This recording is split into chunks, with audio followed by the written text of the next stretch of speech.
अस्सलाम वालेकुम।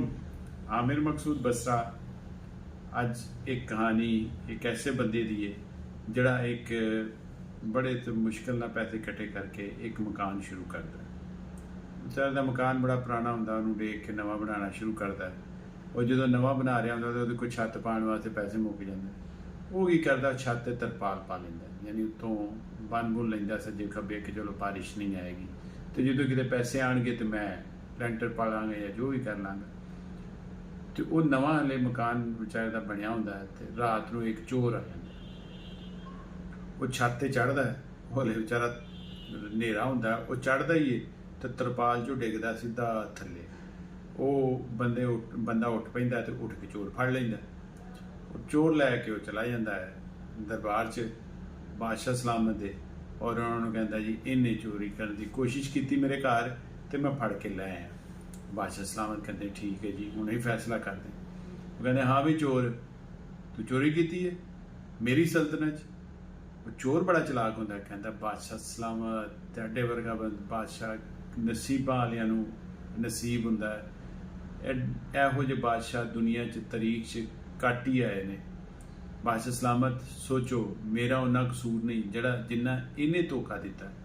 बेसिकली चोरी मैं करनी सी कि नहीं सी करनी वो तो बाद की गल सी। सब तो पहला तो इन्हें धोखा दिता, छत ते तरपाल पाई, किसी ने दसिया भी नहीं, तो मैं तरपाल की वजह डिग पिया, सजा तो इनू होनी चाहिए। बादशाह कहता, बादशाह की तारीफ तो बड़ा मुतासर होया होंदा, कहता हाँ यार गल तो ठीक है।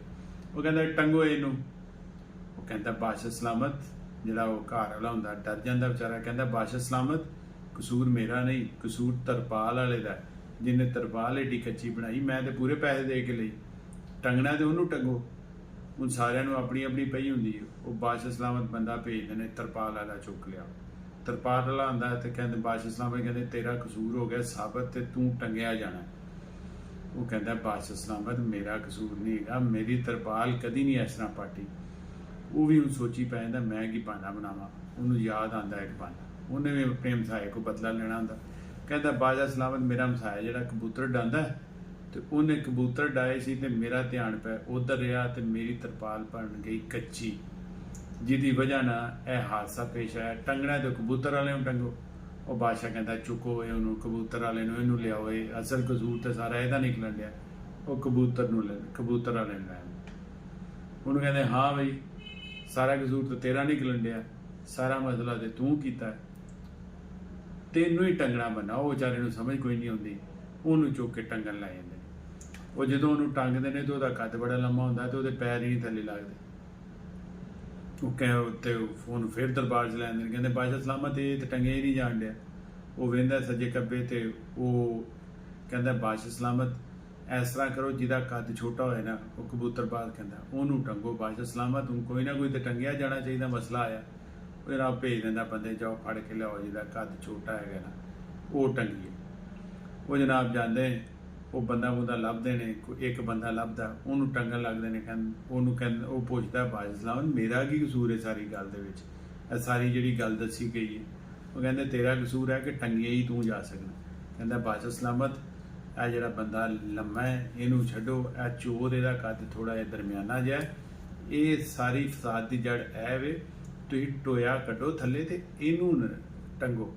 ਬਾਦਸ਼ਾਹ ਕਹਿੰਦਾ ਹਾਂ ਯਾਰ ਗੱਲ ਤੇ ਠੀਕ ਹੈ, ਜਿੱਥੋਂ ਮਸਲਾ ਸ਼ੁਰੂ ਹੋਇਆ ਉੱਥੇ ਹੀ ਚੱਲਣੀ ਹੈ। ਉਹ ਕਹਿੰਦਾ ਚੋਰ ਨੂੰ ਟੰਗੋ। ਚੋਰ ਨੂੰ ਲੈ ਕੇ ਜਾ ਰਹੇ ਹੁੰਦੇ ਨੇ, ਚੋਰ ਬੜਾ ਹੁਸ਼ਿਆਰ ਹੁੰਦਾ। ਉਹ ਕਹਿੰਦਾ ਛੇਤੀ ਕਰੋ, ਇਹ ਛੇਤੀ ਕਰੋ, ਇਹ ਛੇਤੀ ਕਰੋ, ਦੇਰ ਨਾ ਲਾਇਓ ਜੋ। ਬਾਦਸ਼ਾਹ ਕਹਿੰਦਾ ਇਹ ਨੂੰ ਛੇਤੀ ਕਾਹਦੀ ਟੰਗੇ ਜਾਣ ਦੀ? ਕਹਿੰਦਾ ਇਹਨੂੰ ਫੜੋ, ਇੱਧਰ ਲਿਆਓ, ਕੀ ਗੱਲ? ਕਹਿੰਦਾ ਬਾਦਸ਼ਾਹ ਸਲਾਮਤ ਜਿਹੜਾ ਜੰਨਤ ਦਾ ਬਾਦਸ਼ਾਹ ਸੀ ਨਾ, ਉਹ ਅੱਲਾਹ ਤਾਲਾ ਨੇ ਚੁੱਕ ਕੇ ਕਿਤੇ ਹੋਰ ਸੁੱਟਤਾ। ਹੁਣ ਉੱਥੇ ਦਾ ਮਸਲਾ ਇਹ ਬਣ ਗਿਆ ਕਿ ਜਿਹੜਾ ਪਹਿਲਾਂ ਮਰੇਗਾ ਉਹ ਜੰਨਤ ਦੀ ਬਾਦਸ਼ਾਹ ਤੇ ਚੱਲ ਜਾਏਗਾ। ਹੁਣ ਮੈਂ ਜਾਨਾ ਛੇਤੀ ਛੇਤੀ ਮਰਾਂ ਤੇ ਮੈਂ ਬਾਦਸ਼ਾਹ ਬਣ ਜਾ ਜੰਨਤ ਦਾ। ਬਾਦਸ਼ਾਹ ਕਹਿੰਦਾ ਲੈ ਦੁਨੀਆ ਦੇ ਮੇਰੀ ਬਾਦਸ਼ਾਹ ਤੇ ਜੰਨਤ 'ਚ ਤੇਰੀ, ਇੰਜ ਤੇ नहीं हो सकता। वो कहता टंगो ये मैनू। ये वाला आपने सूट देखा, ये है बोस्की का, वाइट बोस्की। आप लोगों को बहुत पसंद आएगा। जस्ट 4500 में खूबसूरत सादा बहुत अच्छी स्टिचिंग के साथ खूबसूरत फैब्रिक, बड़ा मज़े का लाइट सा बोस्की का वाइट कलर। जस्ट 4500 में MAQSOOD मकसूद.pk पर आपको शलवार कमीज़ की टैब में आखिरी सफ़े पर वाइट शलवार कमीज़, वाइट बोझ की शलवार कमीज़ मिलेगा। अब चाहता हूँ आपसे इजाज़त। अल्लाह हाफिज़।